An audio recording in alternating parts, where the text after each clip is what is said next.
楼下的快餐店饭烧得特别香，每天我都会去吃。看他们一家不容易，我3年都没有涨过房租，还每个月优惠了300。可今天上班着急，打包的时候看筷子坏了，没跟老板说就直接多拿了一双筷子，结果老板让他妈追到我公司，还让我补钱。我们是小本生意，比不得你这个有钱人大方。那一瞬间我突然懂了，有的人似乎根本不值得同情。时间回到几天前，那天因为熬夜做了一个汇报，导致第2天起来的有些晚，到楼下买早餐的时候就有些着急，于是随便让老板打包了1份粥和咸菜就要走。临走付完款的时候我多看了一眼，塑料袋里的一次性筷子有一根有些发霉了，看老板在忙，我打了声招呼，就在桌子上自己多拿了一双筷子。老板看到了也没有说什么，我就着急忙慌地跑公司去了。却在我到了公司后的半个小时，有个同事过来跟我说有人在楼下喊我，我顿时有些懵，点头应了一声，刚要下楼，却听到了门口有阵嘈杂声。老板他妈气喘吁吁地跑了上来，看到我，他语气很是不善：你给钱了吗？你就走，在大公司上班的人连这点钱的便宜都要占。我瞬间更懵了，我自然认出来这是快餐店老板的妈妈，她和我都是一个村子的，也算是从小看着我长大了。我以为是有什么误会，于是急忙解释：宋阿姨，我给钱了，我不是扫码付过钱了吗？怕她不信，我还把今天早上的付款记录给她看了。谁知道她看完后不仅没有消火，反而语气更是恶劣，她指着我额头，口水都快喷我脸上了。你付的是7块钱，你要是连这点便宜都要占我老太婆的，我倒是要问问你们老板了。哼，你们公司的员工都这样吗？我们小本生意，你们都要占便宜？你们坐着高档写字楼，吹着空调，到头来还要欺负我们这些小老百姓是吧？你今天早上拿走了2双筷子，酸豆角你还使劲儿，哇，就7块钱，你想干什么？老太婆，我把店直接送你好了。此时他的声音不算小，立马引来了不少人围观，主管也出来看发生了什么事。见此，他急忙上前，想要先安抚一下老人家。世浩啊，你是不是今天早上太着急，扫错钱了？要是扫错的话，你把钱补给老人家吧。我是知道今天有个合作客户要来的，所以我也知道主管的意思，他想要我快点解决好这件事。于是我点了点头，即使心里有些不舒服，此刻也不想多计较。宋姨，既然如此，你把收款码给我吧，我再点你扫5块钱过去。今天这件事是我不对，我也不是故意要占你便宜，是因为最开始的那双筷子有些发霉了，我着急就自己拿了一双。我以为我道歉的够诚恳了，但是老板他妈却不这样认为，听到我只补5块钱，他立马不干了。5块？你每天早上都挖走我那么多酸豆角，谁知道你之前还有没有偷拿筷子？5块钱就想息事宁人，小伙子，做人可是要讲良心的。我极力压下心中的怒意，我想问是谁没有良心，原来他也知道我每天早上都去他们家吃东西啊，老顾客吃了那么久，就这一次多拿了双筷子过分吗？况且还是因为那筷子发霉了。他们的铺面还是我家的，当初我爸妈盘下来本想开包子铺的，但因为后面我爸腿不舒服，就没有开成。宋老板一家是我们村的，听说我们有个铺面位置不错，当即就来我家跟我爸妈说想要租下来。我爸妈原先不同意，觉得要租也是租给不认识的比较好，认识的人扯上利益了，关系可就微妙了。但宋老板哭诉自己家里难，说1儿1女正是上学的年纪，他就想做点小本生意，供2个孩子读书。他来了好多次，求着我爸妈把店面租给了他们。我爸妈想的乡里乡亲的，也就答应了，想着都认识，也不能赚人家太多，还主动1个月优惠了300。这3年来附近的铺面租金都涨了，我们家也没有涨过。我以为人家是记得恩情的，也乐意维护好关系，再加上他们家的快餐味道确实不错，所以我经常去吃，却没想到在人家眼里成了想占便宜的。此时看到主管有些着急的神色，我压下了脾气，回到工位上，从包里拿出了100块。宋姨，这100你拿去吧，就当是我每天加酸豆角的费用。我自认为我没有很过分，我平时很少加咸菜，有时候嘴巴淡了，我才会想着加1勺，平时大部分顾客加3、4勺的都有，我也没有看到宋老板说过什么，所以我默认了这酸豆角是可以免费加的。见我给了100块，老板他妈脸色总算好看了不少。现在的年轻人也不知道怎么回事，1个月奶茶外卖都舍得点老多，最后还想要在我们这些小本生意这占便宜。我板着一张脸不再接话，把他送到了楼下。因为这件事，我今天心情一直不是很好，主管也看出来我状态不佳，晚上下班的时候也没有留我。后来我也不想去那家店吃饭了，想着今天晚上自己做一顿，去超市买了点菜，还买了1斤车厘子。等我回到家的时候，却看到了2个熟悉的身影，宋老板的1儿1女蹲在我家门口前拿手机打着王者。见到我回来，大一点的姐姐宋一雪跑了上来。你怎么那么久才回来？说完，她看到了我手里提着的袋子，下一秒她直接伸手过来扯袋子，见到里面的车厘子，她眼神亮了亮。啊，你买车厘子了，我也要吃。他们2个平时偶尔也会过来玩，我有吃的有时候也会分一点，车厘子、榴莲、阳光、玫瑰什么的，我从来都不心痛，但我今天突然就不想分了。我把手抬高，不让他跑。这是大哥买给自己的，你们想吃的话，让你们爸爸买。10号叔叔，我爸爸不会买的。见我不让吃，宋一雪有些尴尬的把手收回去，她的语气有些可怜。以往他们也会这样，我担心他们吃了我的东西后出问题，就让他们回家让他们爸爸买，然后他们就一脸的可怜，说爸爸开店太辛苦了，也没有钱，平时亚顿不会给他们买好吃的，我听了很是心软。在问过老板，确定孩子可以吃之后，偶尔也会分给他们一点。但我今天还真就不想分。见我不为所动，宋一雪看了一眼地上还在傻傻打游戏的弟弟，眼睛滴溜溜的乱转。10号叔叔，是我弟弟想吃，我吃不吃都没关系。他急忙跑过去扯了一把地上打游戏的宋家豪，只要弟弟能吃到，那他肯定也能吃到，难不成还能让他一个小孩子看着他们吃吗？宋家豪才6岁，正是调皮捣蛋的年纪，被他姐姐打扰，当即就火了。你有病啊，三八婆！打扰我打游戏干什么？小心我告诉奶奶，让奶奶揍死你！宋一雪下意识地缩了缩脖子，但她实在是想吃。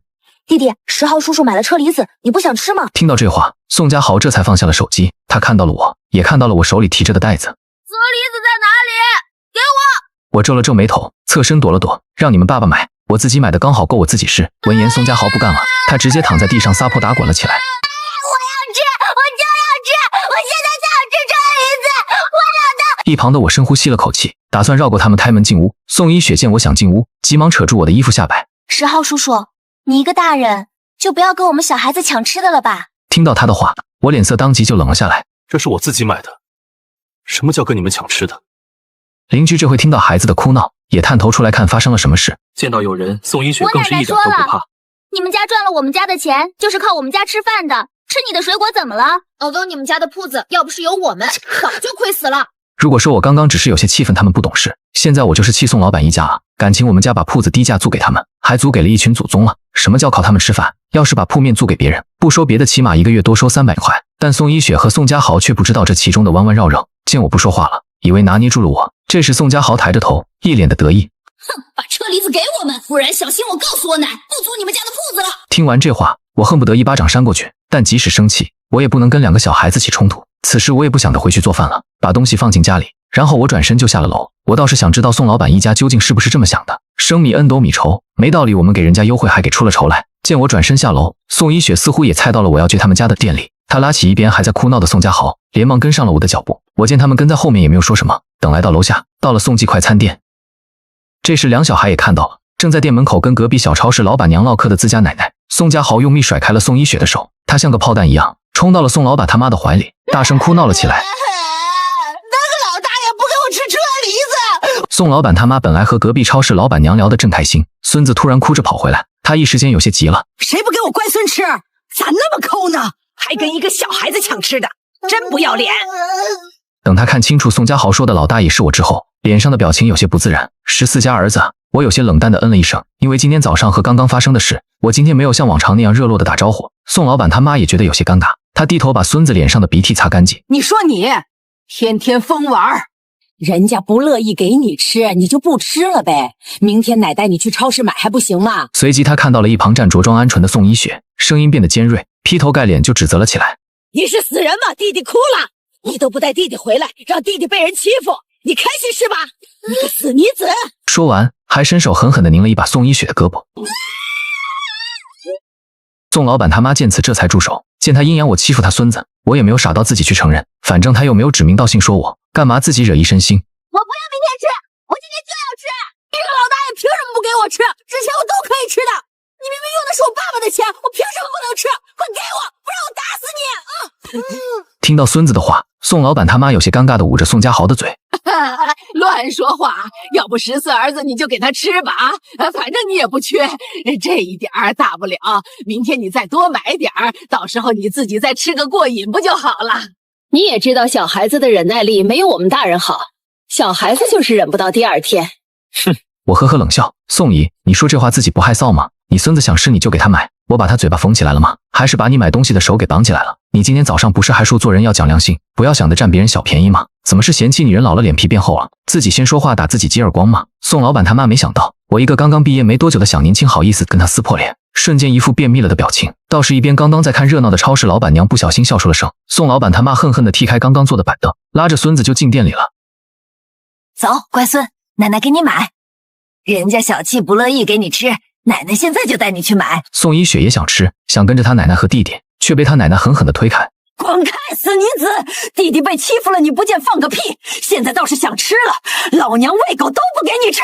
我知道他是发脾气给我看的，但是那又怎么样？我就当没看到。10号叔叔，我也想吃，奶奶他们都只疼弟弟，不疼我。如果是以前，我还可能会心软，但是想到刚刚她在楼上说的那些话，我就知道这个小女孩也不是个省油的灯，于是我果断无视了她的恳求。这时，宋老胆从里面出来了，像是刚刚才看到我一般。哟，14家小子来了，今晚还是要2荤1素的吗？这会儿饭菜不多了，要吃就抓紧了。我冷淡的拒绝了。见我拒绝，宋老板也没有再说什么，只是暗地里撇了撇嘴。我知道刚刚他儿子的话他全都听到了。刚刚店里几乎没人，宋家豪的声音又大，他能听不到才怪呢。他没有反驳，也没有道歉，看来他也是这么认为的，觉得我们家赚了他们家很多钱，认为他们家亏死了。既然如此，那我就不租了，反正合同也刚好差半个月就满3年了。见我提出不租了，宋老板这回是假装不了淡定了，他脸色顿时有些不好看，沉着脸问我：你爸妈知道吗？你一个小年轻也能跟我谈这个了？要是不租了，你就让你爸妈跟我说。好歹是你的长辈，我不想跟你一个乳臭味干的臭小子谈。宋青书爹味十足，不知道的还以为他是什么国际大人物，而宋老板自然是知道的。我们家3年没有涨过租，每个月还优惠了300，属于是很大的人情了。但租久了，房租交多了，他就不这么认为了。每次他列房租的时候，都感觉心里在滴血。凭什么他每天辛辛苦苦起来那么早，一个月才赚那么一点，而我们家什么都不用做，他每年还要给我们送钱？在这种思想的左右下，他心里慢慢也生出了点怨气。大家都是乡里乡亲的，就便宜那300块有什么用？死抠的一家。见他不愿意跟我谈，我也没有自讨没趣，我转身就回家，打算回家了打电话跟我爸妈说一下，让他们赶紧早点退租。这种做出仇家的生意，我们家是不敢做了。只是我走的时候，宋一雪却跟了上来，她刚刚跑回店里拿出了自己的书包，像往常一样想要跟着我进门。我站定不动，盯着她不说话。宋一雪被我看得不自在，有些怯懦地说道：我可以进去吗？10号叔叔，我想去你家做作业，可以吗？我不吃你的东西，我奶奶他们都舍不得让我开空调做作业，我太热了，热得受不了。我要是信了他的话就有鬼了。宋老板一家偏心小儿子倒是不假，但是宋一雪也绝对不是吃亏的主。以前他也不是没有来过我家做作业，当时我还有些心疼他，在他写作业的时候切了点水果送去，但是人家嘴挑，觉得我给的橘子和苹果都不好吃，但他当场也没说。是第2天我去宋记快餐店吃饭的时候，宋老板说了我才知道的。我还记得当初宋老板的语气有些刺。14家小子，听说你昨晚给我家闺女吃橘子呀？那么酸的东西就不要给小孩子吃了吧？有哪个小孩子爱吃这玩意儿的？你吃榴莲的时候分他一块就成，没必要单独给他们买什么水果吃的。当时我很傻，没有听出人家的话外之意，只是单纯觉得这话我听了不舒服，所以往后我也没有买过橘子给他吃，都是特地买一些贵一点的水果。我想着大家都是老乡，再加上我自己没有孩子，就把这2孩子当成了自己的弟弟妹妹看，一点水果而已，我也不想计较。但是现在回头想想，却品出未来了。回你自己家做去，热你就跑店里做，你们店里不是有空调吗？见我居然连他上门写作业的请求都拒绝了，宋一雪一时间有些无措，她扣着书包带，语气有些急切，可是话没有说完，却被我冷声打断了。没有可是，下个月你们家也不租我们家铺面了，我们家也赚不到你们爸爸的钱了，让你爸爸拿钱给你装空调去。说完我转身就走了，只是在我关门的时候，我却看到宋一雪站在那里不动，一直盯着我家，不知道在想些什么。我打电话回家跟我爸妈说了一下这件事，我爸妈也有些意外，但他们也相信我不是那种会胡说的人。我妈有些气愤，现在的人真是奇葩，降价租给他们还租出好歹来了。当初要不是他们家一直上门求我们还真不一定答应。他们这2年给房租都是一拖再拖，我们也没有说过什么难听的话。现在好了，人家反倒还觉得我们赚了人家很多钱。当晚我爸妈就打电话过去跟宋老板谈好了退租的事情，等这个月结束，合同到期了就不续约了。宋老板没说什么，只是连我爸都不叫叔了，直接开口就是14。我爸虽然有些生气，但是想着都要退租了，也不想扯皮了。只是我没想到的是，人家确实够不要脸。第2天快到中午饭点的时候，宋老板给我发了一条绿泡泡，既然你们家要跟我们解约了，那以前我给你的优惠是否可以退呢？你们公司这1年每天中午在我这里点的盒饭，我都是按21盒给你们算的，那是看在你的面子上。我才算20的，按照正常价格我是要收21的，现在要退租，麻烦你把优惠的差价补给我，谢谢。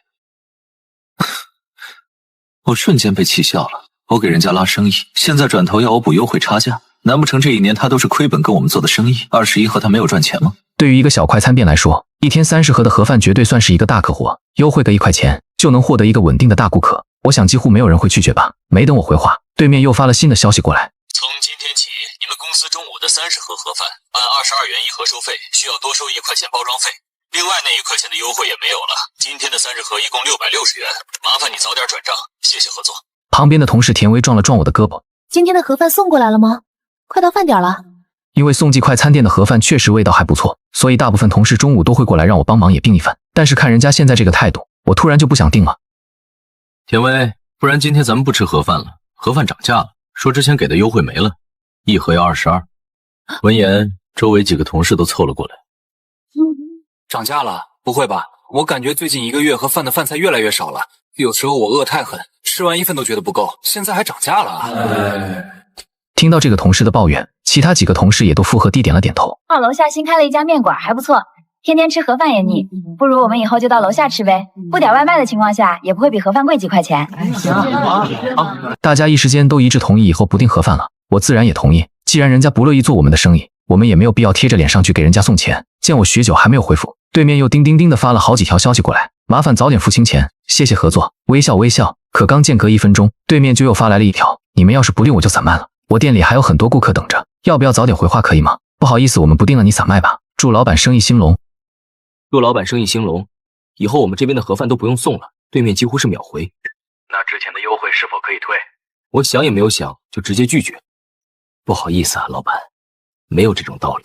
当初是你主动提出的优惠1块钱，让我们去你那里订的，并不是我要求的，所以我个人无法满足你这个要求。这次我发完，对面倒是没有回消息了。我本以为退租不会再出什么幺蛾子了，就委托了一个中介，到时候负责帮我们把铺面收回来，再负责挂出去租赁。但偏偏那一家子要作妖，大点是他们挑了很久，问了很多家，发现房租都比我们家贵几百，有些不愿意搬了。宋老板他妈又跑回了村里，提着2斤砂糖橘就想让我妈他们继续租，但我爸妈不愿意啊，他们也怕租出一个仇人出来，说什么也不同意，气得宋老板他妈在村里大骂：你们家真是黑心肝，最不好出租的几年租给我们了，现在开始翻脸不认人了。天杀的，我不管！你们这件事情要是不给点补偿，我老太婆指定不同意。宋老板他们家租我们家的铺面做生意，村里人大多都知道。听到宋老板他妈这么一哭闹，都以为我们家不近人情。我爸妈一大把年纪了，一时间突然被村里那么多人指责，其中还有很多平时要好的人，一时间心中五味杂陈。但即使是这样，我爸也没有松口。见在我爸妈那里找不到突破口，宋老板他们把目光放在了我的身上。趁着我下班回来的时候，宋老板一家子都等在我门口。看到我回来，宋老板眼神亮了亮。14家小子，下班了，叔跟你有点事儿要说，方便进屋不？闻言，我倒是不着急回家了，我好一整瞎的看着他们一家。叔，之前不是说我辈分不够，一个毛头小子没资格跟你说话吗？现在又要跟我谈什么？听到我有些讽刺的话，宋老板的脸色有些难看，但是想起来今天的目的，也没有发作，努力保持着笑容。你这小子还挺记仇，叔不过是开开玩笑而已。我自然知道他们要说什么，连给他们开口的机会都没有给，见我这边同样油盐不进，他们一家有些恼怒了。等我让中介把铺面招租的信息发出去之后，只要有人一过来看铺面，宋老板他妈就跑过来。这天中介带了一个小姑娘过来看铺面，小姑娘想开一个蛋糕店，听到房租她还挺满意，刚想要和我签合同，宋老板他妈听到风声连忙跑了过来。小姑娘家家的，签什么签？小姑娘家家的，怎么那么没脸没皮？这是我儿子要租的，你签什么？赶紧走，走走走！说着就要蛮横的把人往外面拉。我自然也不是死人，连忙上前把宋老板他妈给推开。宋姨，你有点过分了吧？我们2家的合同都到期了，你要是继续这个样子，可别怪我不客气了。听到我放狠话，宋老板他妈却不怕，直接坐在地上就开嚎。天杀的，欺负老人了，还有没有王法了？我一个老辈子被一个毛头小子欺负了，苍天啊！你也会有老的那一天，你到时候要是被这样对付，你可别哭！你个黑心干的，丧良心的！我们租了你们家铺子这么多年，帮你们家撑过了难关，现在转头就要把我们家踢了！我告诉你，老天有眼的，你们这样做迟早断子绝孙，出门挨车撞死！我气得全身发抖。那小姑娘一看还有这么一个麻烦事，也表示再看看，先走了。我只能要求自己保持冷静，把人送走。过路的人也纷纷凑过来看热闹，听到地上的宋老板他妈这么一哭，以为发生了什么事，有人过去把宋老板他妈扶了起来。阿姨有什么事情慢慢说莫哭，大家都不是死人，谁要是欺负你，你直接说。小伙子，你也有老的时候，欺负老人可是不得好死的，你怎么这个样子的？宋老板他妈见这么多人帮他说话，也不哭了，就一直站在那里诉苦，屁股上全是尘土印，再加上他刻意弄乱的头发，不知道的还以为是什么苦主来讨公道的。于是我直接不想忍了，我直接报了帽子，1次2次我能忍，但是这个月他们已经过来闹了10几次了。警察很快就到了，了解到事情的原委后，大家都有些害臊，指责的风向一下子就变了。我看你可怜才帮你说话，结果你把我们当枪使啊！你一把年纪了，还用这种下三滥的手段对付人家小年轻，亏人家之前还帮过你们家。这种行为已经触犯了治安管理条例，以后再有我们就要按程序处理了，听明白了吗？明白。明白了。帽子叔叔对宋老板他妈进行了警告，做完笔录后也回去了。见我动真格了，宋老胆一家老实了不少。过了半个月，隔壁的小超市老板娘说他们家租到铺子，比我们家房租还便宜100，只不过位置有些偏僻。起初宋老胆还有些犹豫，但是宋老板他妈却不犹豫。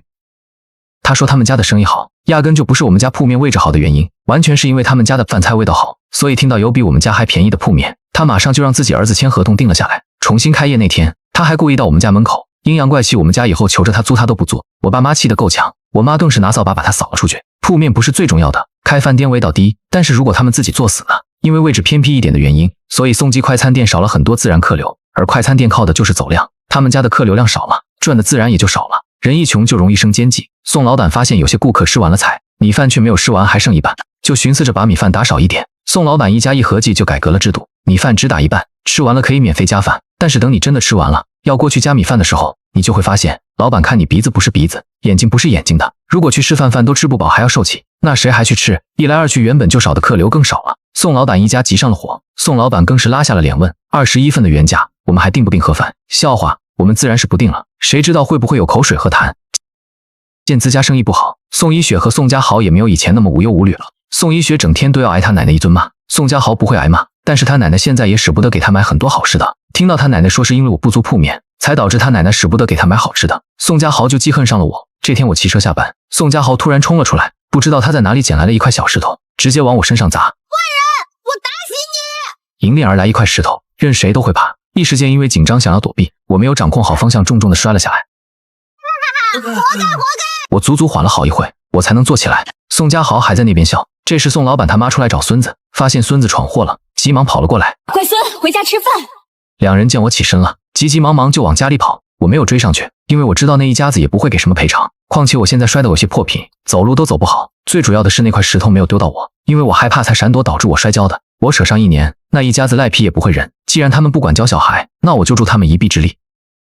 第二天，我特地找到了在小区楼下瞎跑的宋家豪。宋一雪去上学了，还没有放学。宋家豪自己一个人在这附近玩，也没有人敢欺负他。他时不时就会跑回家找他奶要吃的，所以那家子也不怕孩子丢了。见到我，宋家豪反应过来就想跑，我和颜悦色的上前，家豪这个给你吃，昨天谢谢你，要不是你丢了那一块石头，叔叔都没有发现前面有一块橡胶皮，要是叔叔没有摔下来，就会碰到那块橡胶皮了，到时候摔得顿惨了。听到我夸他，宋家豪也不客气，把我手里拿着的零食抢了过去。那你给我买奥特曼。我压下心中想揍他的冲动。叔叔答谢你的礼物都已经给了，为什么还要给你买奥特曼？你要是想买奥特曼，你就去帮助下一个人呗。下次你爸骑电动车要是也没看路，你也帮帮他，你爸爸指定会感谢你的，到时候他就会给你买奥特曼了。听到我的话，宋家豪点了点头，吃着零食就跑了。隔天宋记快餐店就不开门了，因为宋老板也摔跤了，不过他摔得比我还惨。他是开车去送快餐的，电动车的后面还有10几盒盒饭。为了护住那些盒饭，他自己充当肉垫，挡在了电动车的下面。宋家豪还以为他爸会夸他，屁颠颠的跑上前。我刚刚救了你！宋老板不知道他儿子是不是真的救他，但是他却是看到了他儿子扔过来的石头，要不是因为那块石头，他压根就不会摔。当即就要给自己儿子一个炒栗子，却被冲过来的宋老板他妈拦住了。你打孩子干什么？你自己开车不小心，你要是敢打我孙子，我骂死你！说着他妈就把孙子抱走了，当惯子如杀子。宋老板他妈这一顿操作可把宋家豪的胆量养大了，他实在是想要奥特曼，但是他爹因为摔骨折了，一直躺在医院，他找不到机会，于是他拿着石头就往一台奔驰上砸。这一砸可要紧了，奔驰的玻璃直接被砸碎了。这还不是最严重的，最严重的是人家的车上还坐着一个孕妇，这一急刹车可把人家吓得不轻。宋老板他妈还想用36级跑为上级那一套，但人家哪门善罢甘休，直接找上了门，让他们按照4S店的报价赔钱，另外还要把人送去医院做了全套的检查。这一通骚操作下来，原本就上火的宋老胆更是上火，气得他脚都没有好好养，就又回去开店。宋老板他妈知道自己做错了事情，也不敢说什么，只是他们那种做生意的度量注定做不长久。刚开始在我家小区门口，他们店的生意是真红火，主打家常快餐，价格不算贵，分量也还行。可坏就坏在宋老板他妈身上，那老太太说是来帮忙看店，实则比谁都爱管闲事，还抠门到了骨子里，做生意半点度量没有，眼里就盯着那3包2枣。出事那天是个正午，饭点人挤人，一个小伙子急匆匆进来，点了一份炒粉，特意嘱咐店员多放辣椒酱。店员刚舀了2勺，宋老板他妈就从后厨冲了出来，一把夺过勺子。你疯了！加这么多辣椒？我家辣椒不要钱啊！穷疯了是不是？想白吃我的东西？阿姨，我就爱吃辣，多放2勺怎么了？我又不是不给钱。这话可捅了马蜂窝。宋老板他妈叉着腰，声音拔高了8度，恨不得让整个店里的人都听见。给钱不给？你这是想把我家辣椒吃空？年轻人年纪轻轻，怎么这么贪小便宜？看你穿的人模狗样，骨子里这么穷酸。周围的顾客都停下了筷子，纷纷看过来。小伙子脸涨得通红，又气又窘，指着老太太说：“你怎么说话呢？我花钱吃饭，多要2勺辣椒，怎么就贪小便宜了？你这店还做不做生意了？”老太太半点不怵，反而往前凑了一步，唾沫星子都快喷到小伙子脸上。我就不做你生意了，怎么着？我还怕你吃穷我？赶紧滚！别在这碍眼，看着就烦。换谁也忍不了这口气，小伙子气得浑身发抖，抓起桌上的不锈钢盆，哐当一声往地上一摔，潮粉洒了一地。汤汁溅了老太太一裤脚。你这老太婆不可理喻，祝你这店早日倒闭。说完转身就走，留下满店的狼藉和一脸铁青的老太太。宋老板当时就在柜台后，全程没敢吱声。等小伙子走了，才胆凑过去劝他妈：“妈，算了算了，不就是2勺辣椒吗？犯不着跟顾客吵成这样。”结果老太太反手就给了宋老板一巴掌。个没出息的东西！我替你省成本，你还怪我？就你这软性子，这辈子也赚不到钱。宋老板被打得偏过头，脸上火辣辣的，却还是低着头不敢反驳。从小到大，他就没敢跟他妈顶过一句嘴。这事没几天就传遍了小区，有人把当时的片段拍了下来发在小区群里，评论清一色都是骂老太太势利、抠门的。从那以后，宋记的生意就一天不如一天，老顾客都不愿意来了，新顾客听了名声也绕着走。可老太太半点没反思，反而觉得是顾客故意跟她作对。有人点饭少放盐，她都拿人家事儿多；有人要求多添一口饭，她脸拉得老长，添饭的时候手还故意抖，就怕都得一口。甚至有一次，一个小姑娘吃不完剩下半份，她直接阴阳怪气地说：“现在的年轻人真浪费，家里没教好。”气得小姑娘当场付了钱就走，再也没来过。宋老板想劝，可每次一开口就被他妈骂回去。久而久之，他也干脆破罐子破摔，每天在店里浑浑噩噩，要么低头玩手机，要么躲在后厨抽烟，被店里的生意不管不顾。一来二去，宋记的口碑彻底烂透了。中午饭点，别的餐馆都坐满了人，就宋记冷冷清清，有时候一整天都卖不出几份饭，房租、水电、食材钱压得宋老板喘不过气。老太太却还在天天抱怨生意不好是运气差，从来没找过自己的问题。没撑过2个月，宋记快餐店就贴出了转让的告示，可挂了半个月，连个问价的人都没有。最后没办法，宋老板只能低价处理了店里的桌椅厨具，关门大吉。我妈跟宋老板的远房亲戚认识，听他说，宋老板一家收拾了简单的行李，灰溜溜的回了乡下老家。我就说嘛，那老太太那么抠门，做生意怎么可能长久？可不是嘛。听说在城里跟顾客吵架，把生意炒黄了，真是丢人现眼。宋老板也是个软蛋，被他妈拿捏的死死的，这辈子也成不了气候。这些话难免会传到宋老板和老太太耳朵里，老太太气不过，就跟村里人对骂，骂人家多管闲事，骂人家嫉妒他家以前能在城里开店。可他越骂，村里人就越看不起他，说风凉话的人就越多。宋老板一开始还想着回村之后找个活干，慢慢攒钱，以后再想办法东山再起。可架不住他妈天天在他耳边抱怨、指责，一会儿骂他没本事，一会儿骂村里人欺负他，再加上村里人看他的眼神都带着嘲讽，他慢慢就没了心气。他开始懒得出去找活，每天在家无所事事，要么蹲在门口抽烟，要么跟村里的闲散人员凑在一起聊天。有人劝他找份正经工作，他却摆了摆手说，干什么都累不如歇着，日子一闲就容易出问题。不知道从什么时候起，宋老板开始喝上了酒，一开始只是晚上喝一点，后来发展到白天也喝，顿顿不离酒。家里的积蓄本来就不多，大都被他用来买酒了。有时候没钱买酒，他就跟邻居借，借了也不还。宋老板他妈看着儿子变成这样，气得天天在家骂他，从早骂到晚，骂他没出息，烂泥扶不上墙，骂他把家里的积蓄都败光了。可宋老板早就被酒精麻痹了神经，他妈骂他，他要么充耳不闻，要么就不耐烦的吼回去，有时候急了还会推搡他妈，第一次动手和他妈冲突是在一个深夜，宋老板喝得酩酊大醉，回家后找不到酒了，就跟他妈要。老太太气不过，又开始骂他，越骂越难听，还伸手去打他。宋老板被骂得急了眼，抬手就给了一巴掌，打得老太太踉跄的摔倒在地上，嘴角都流了血。老太太愣了半天，然后坐在地上嚎啕大哭，哭着喊着，养了个白眼狼，不如死了算了。可宋老板理都不理，翻遍了家里的角落，找到半瓶剩酒，坐在地上接着喝。从那以后，宋老板动手的次数越来越多，只要喝多了，他妈一骂他他就动手，有时候甚至没缘由的就对他妈拳打脚踢。老太太一开始还会哭着找村里人评理，可村里人要么劝2句，要么干脆躲着他。毕竟这是人家的家务事，再加上大家本来就不喜欢他，没人愿意多管。更离谱的是，宋家那宝贝孙子被老太太惯得无法无天。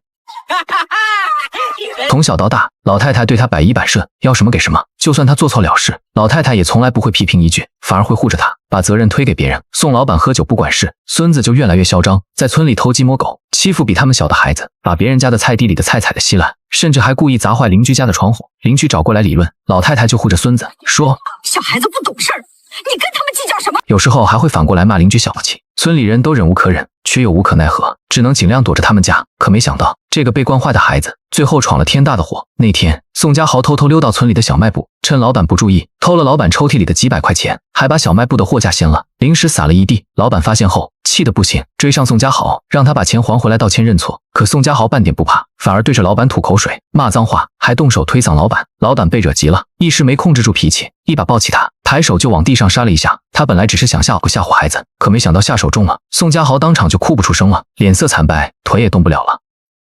宋老板他妈赶过来的时候，看到孙子躺在地上，当场就疯了，扑过去抱着孩子哭，还对着老板又抓又挠，嘴里骂着：“你要杀了我的孙子，我跟你拼命！”后来村里人把孩子送进了医院，医生检查后说，孩子腿骨骨折，还有轻微的脑震荡，就算治好了，也可能会留下后遗症，以后能不能正常上学、正常走路都不好说。宋家彻底乱了套。宋老板他妈天天在医院哭，一边哭一边骂老板心狠，骂宋老板没本事，骂老天爷不公平。宋老板还是天天喝酒，喝醉了就对着空气骂，有时候还会在医院走廊里闹事，被保安赶出去好几次。村里人说起宋家，都只剩唏嘘。有人说，这都是老太太咎由自取，要是她当初做生意能有半点度量，不那么抠门，不那么强势，宋老胆也不会变成现在这样，两个孙子也不会被惯得无法无天。我妈每次跟我说起宋家的事，都忍不住叹气。唉，做人啊，还是得有度量，尤其是做生意，格局小了，路只会越走越窄。